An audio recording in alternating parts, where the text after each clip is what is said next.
Au cours du mois de septembre, les marchés actions ont évolué en 3 temps. Tout d'abord, impactés par des données macroéconomiques moroses en Europe comme aux États-Unis, ils ont tablé sur un scénario compliqué en fin d'année. Logiquement, les investisseurs se sont portés sur les secteurs défensifs comme la distribution ou les télécoms, et le marché européen a baissé de 2%. Ensuite, la baisse surprise de 50 points de base du taux directeur de la Réserve fédérale américaine le 18 septembre a pris les investisseurs à contre-pied. Et ce sont à contrario les secteurs cycliques, aux ressources de base et valeurs industrielles en tête qui ont fortement rebondi. Enfin, c'est l'annonce d'un plan majeur de relance de l'économie par la Chine autour du 25 du mois qui est venu changer complètement la donne. Les secteurs liés à la zone ont violemment rebondi, industrie du luxe en tête, avec des progressions de plus de 9% en 2 jours seulement d'Hermès ou de LVMH par exemple, valeurs que l'on retrouve sur les fonds UFF Action France, UFF Privilèges et UFF Dynastie Familiale.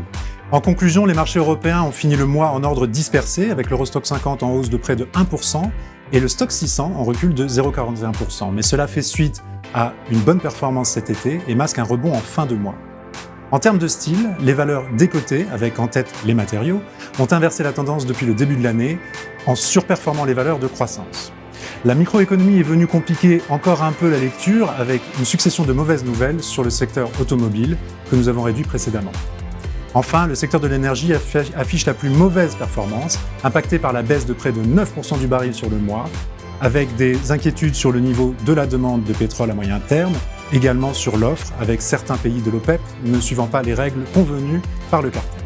S'il est probable que les marchés resteront volatiles du fait de différents conflits à travers le monde et à l'approche des élections américaines, nous suivrons plus particulièrement les publications de résultats des entreprises et les nouvelles venant de Chine. En septembre, le marché américain aura une nouvelle fois été animé par les perspectives saisissantes de l'intelligence artificielle. Ainsi, le mois a commencé avec la publication par Broadcom de résultats records grâce au chiffre d'affaires réalisé sur l'IA. Cette société, qui fait partie du portefeuille d'Hudson Blue Chips, est leader mondial sur le développement de puces électroniques sur mesure, avec comme clients Alphabet et Meta Platforms notamment. Mais cet engouement ne concerne pas que le secteur de la technologie. En effet, celui des services aux collectivités enregistre une des meilleures performances sur le mois, soutenu par l'envolée de plus de 30% de Constellation Energy, suite à l'annonce d'un contrat de fourniture d'électricité sur 20 ans avec Microsoft. Cet accord historique prévoit le redémarrage d'un réacteur nucléaire afin d'alimenter les centres de données du géant de l'informatique. Par ailleurs, les annonces de soutien massif de l'économie par les autorités chinoises ont eu des répercussions immédiates sur les cours de bourse. En particulier pour les sociétés exposées à la consommation chinoise comme JD.com, un des leaders du e-commerce dont le titre s'est envolé de presque 50%. Mais également pour le secteur de la construction. Ainsi, Otis, numéro 1 mondial des ascenseurs, a vu son cours progresser d'environ 10%. Enfin, les 2 secteurs ayant le plus souffert ce mois-ci sont ceux de l'énergie et de la santé. Le premier s'est trouvé pénalisé par la chute des prix du pétrole, alors que le deuxième subit les habituelles incertitudes liées au cycle électoral américain, avec des modifications potentielles des systèmes de remboursement.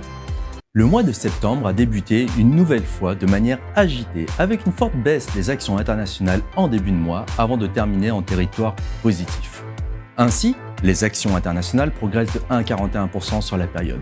À noter que les actions japonaises ont subi des pertes sur l'ensemble du mois, avec une baisse de 2,3%, plus particulièrement marquée pour les grandes capitalisations et les actions dites value. Le crédit a de son côté affiché des performances solides comprises entre 1,43 et 1,65%. Quant aux obligations souveraines, elles ont enregistré une progression de 0,93%. Par ailleurs, dans la continuité du mois d'août, l'or a vu sa valeur augmenter de 5,2%. En revanche, le pétrole a reculé de 7,3%, tombant sous le seuil des $70 le baril pour le WTI et à $72 pour le Brent. En synthèse, le mois de septembre a connu de nombreux rebondissements, qu'ils concernent la politique monétaire et budgétaire, la politique ou la géopolitique. Les banques centrales ont fait le show. En Europe, Christine Lagarde et la Banque centrale européenne ont poursuivi leur politique de normalisation des taux directeurs, en abaissant de 0,25% le taux de facilité de dépôt, compte tenu des chiffres d'inflation qui ont franchement franchi à la baisse la fameuse barre des 2% annuels dans de nombreux pays européens.